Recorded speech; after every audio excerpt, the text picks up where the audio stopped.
Hello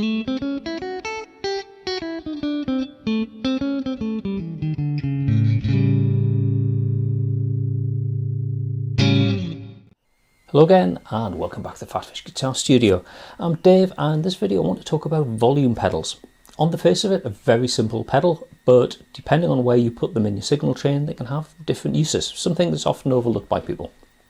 So I've done a couple of videos recently about effects pedal order, so I thought this would be quite an interesting one to do a deepish dive into the world of volume pedals. So what a volume pedal does is basically the same sort of thing as the volume control on your guitar does. At one end of the spectrum, it's completely quiet, it's blocking all the signal. At the other end of the scale, it's letting all of the signal through. So let's take a look at the setup that I've got right now. I've got the guitar, and that is going straight into the volume pedal, down on the floor. Then that's going into my pedal board. Got a couple of overdrive pedals switched on at the minute. I've got the Digitech Bad Monkey and the Boss Blues driver. That's going into the clean channel on the amp, and then in the effects loop I've got a bit of delay and a bit of reverb from a TC flashback and a Boss RV6, and the signal as it stands sounds like this.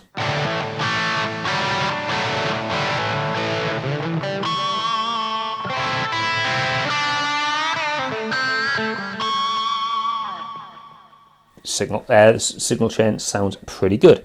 So if I use the volume pedal, it has pretty much the same effect as the volume control on the guitar. So if I turn it all the way off and then swell it in,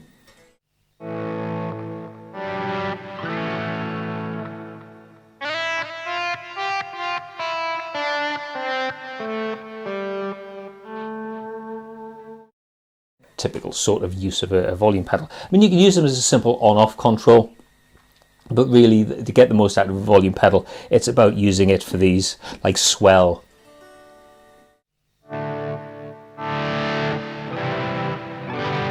type of effects.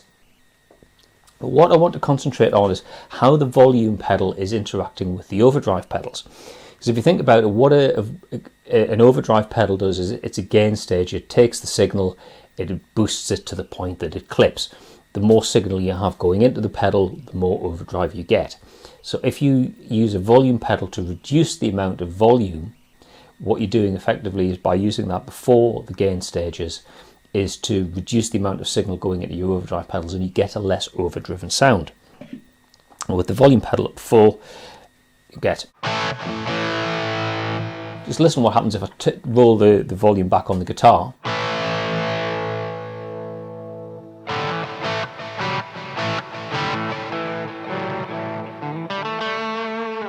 Volume's dropped a little bit, but as well as that, you get a reduction in the amount of overdrive. It's a much softer sound now. There's less signal going into the pedals, so there's less overdrive. Similarly, if I turn the volume up full on the guitar and then take the volume pedal and just roll the volume off a little bit,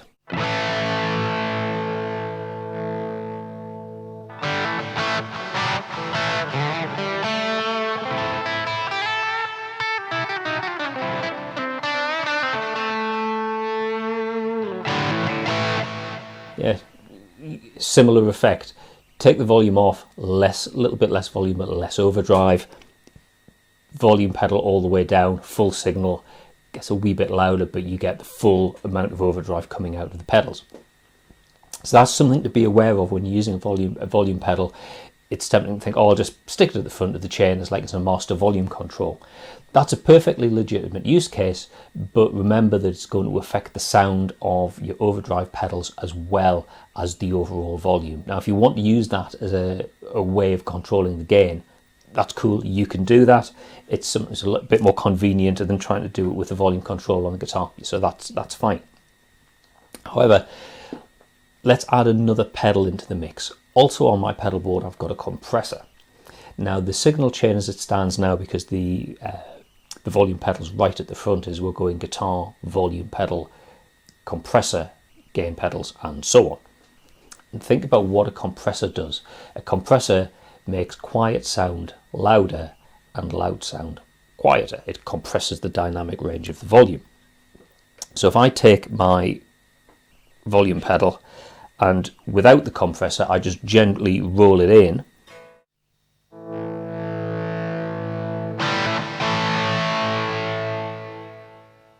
and rolled it out again, you can hear the volume swelling and fading away quite nicely.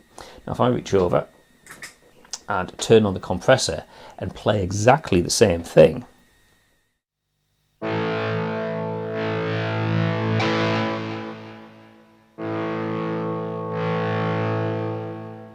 down the quiet end of the range, there's a bit of a jump into the sound. It doesn't fade in as subtly.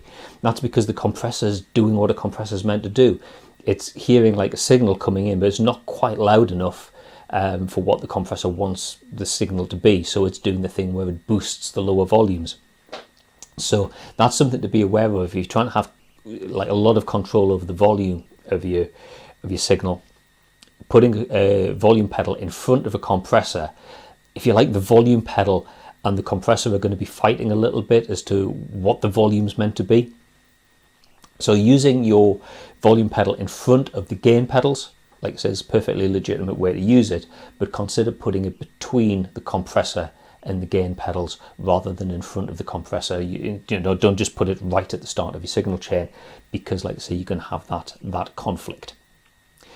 If you're just using it as a master volume on and off, it could be really, really convenient just to have it at the start of your signal chain. But like I say, if you want to use it as an effect like for swelling or whatever, swelling and fading the signal, having it after the compressor before the gain pedals, very, very useful way to use that, rather than having the two pedals fighting each other. Okay, so what happens if you want to still have a consistent overdrive sound but still have a volume pedal within your signal chain? Well, we can do that, but we need to put that after all of the gain stages. So if we've got a signal chain that looks like this, or we've got a signal chain that looks like this, you know, there's gain stages here. If you go into the pedals or into the dirty channel of the amp where the volume, the level coming out of the volume control is going to affect the gain, it needs to come after that. So the place we're looking to put the volume pedal now is somewhere in the effects loop. So how about we say, well, let's take it to the other end of the signal chain and put it at the end of the signal chain before everything goes back into the amp effects loop return, because that means everything on the pedal board, whether it's in front of the amp, whether it's the preamp, whether it's all the pedals and they're in the effects loop, they can just do their thing, and then we have the like a master volume control at the end. That sounds quite a logical way of doing things. It does have its problems though, so let's do a bit of rewiring, a bit of recabling, and come back and I'll show you the issues that we're going to have. Okay, so after a bit of pedal board jiggery pokery, we're back. So the signal chain now looks like this. We've got the guitar going into the front of the pedal board, compressor, overdrive pedals, and then into the clean channel on the amp. And on the effects loop from the amp, we're going into the delay and the reverb as before, and then we're running through the volume pedal before it goes back on the effects loop return. So that means anything that comes out of the guitar is hitting the overdrive pedals. So full bore, I'm getting all of the gain that I would want to get. If I want to control the amount of the behavior of those overdrive pedals, I've got the volume control on the guitar to do it. I can't do it with the volume pedal, as you'd expect. The volume pedal is happening after the gain stages. That means I can use the volume pedal, you know, to do like all the volume swells that I want. So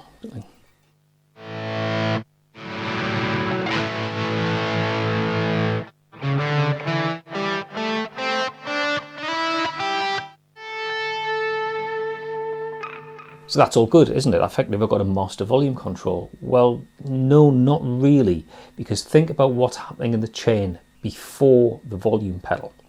So if I use the volume pedal and quickly cut off at the end of a note, so at the minute I've got a nice rich reverb, delay, there's a lot happening after the note itself. What happens if I use the volume pedal and quickly turn the volume off?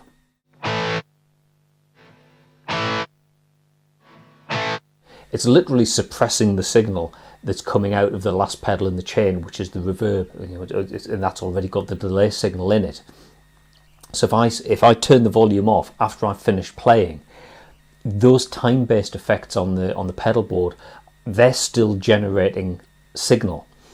If I turn the volume down, effectively I turn off the signal that's coming out of those pedals. So this is not an ideal place to put the volume pedal. It seems quite a logical place to put it. It's at the end of the signal chain, so let's just stop everything.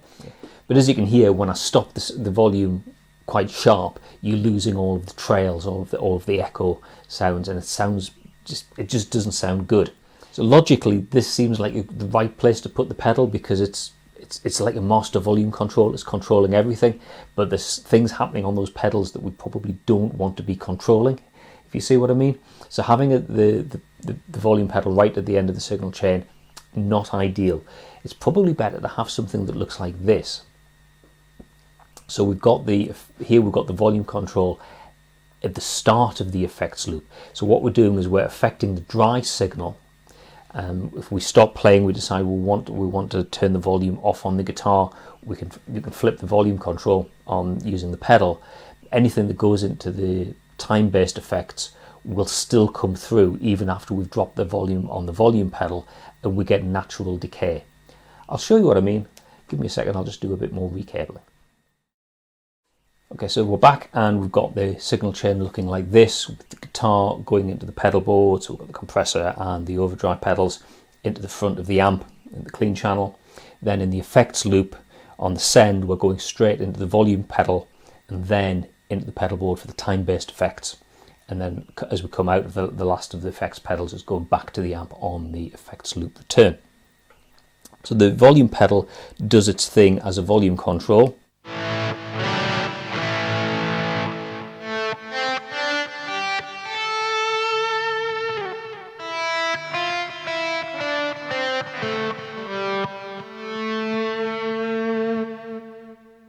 But if I play a note and then pull the volume back quickly, nothing from the guitar, but you can still hear those trails from the reverb and the delay as the decay away. Now, if the only time-based effect that you're using is reverb, so you're not putting delays or anything in the signal, and you're using reverb that's built into the amp, this might be less of an issue because your volume pedal in the effects loop is going to be happening before the reverb stage anyway. But something to bear in mind, if you've got anything happening on the board that's got time-based effects, it's got something that will be generating a signal after what actually came from the guitar, then putting the volume pedal after that is going to have an effect on like that generated signal. So for me, this is the ideal position to have a volume pedal. If I want to control the volume, I can, but it's still allowing all of the time-based effects in the loop to do their thing, so I'm not losing anything like the delay trails or the reverb trails or anything like that. It means the level that's going into the overdrive pedals is what I want it to be. If I do want to change the amount of gain that I've got, I've still got the volume control on the guitar to do that, and I can use the volume pedal strictly as a volume pedal rather than as any sort of a gain control. Like I say, there's no right way or wrong way to do this. Just the purpose of this video is to make you aware that there's some subtleties going on here in the signal chain and the way that the pedals interact, that it's not a case of the volume pedal is a volume control, is a volume control, is a volume control. Where you put it in the signal chain does matter.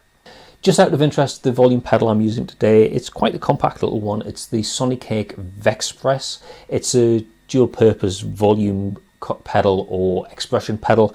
My second venture into the world of Sonicake. I've got one of their fuzz pedals. I was quite impressed with it for what it does for the money. This looks quite good, so I'll probably end up doing a full review of this in due course. Today it's just been a tool for showing you how volume pedals work.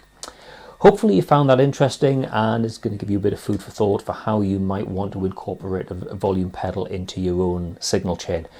As I say, you can use them just as a simple on-off control, but really there's a lot of other uses, like using them for swells and fades. If you're into ambient music, they're a really, really useful tool. And they're just another like blade on your Swiss Army knife of creativity.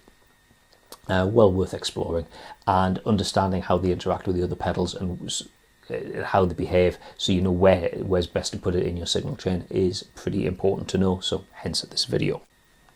So if you found that useful and interesting, please click the like button down there, and if you want to see other videos that are posted on the channel, then please click the subscribe button, which is also down there, and click the bell icon so if you want to be notified of any new videos as and when they're uploaded.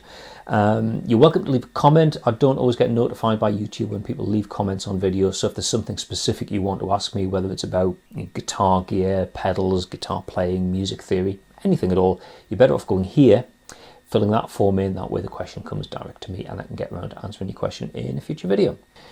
Okay, that's all for now. Thanks very much for watching, and I'll see you next time. Bye for now.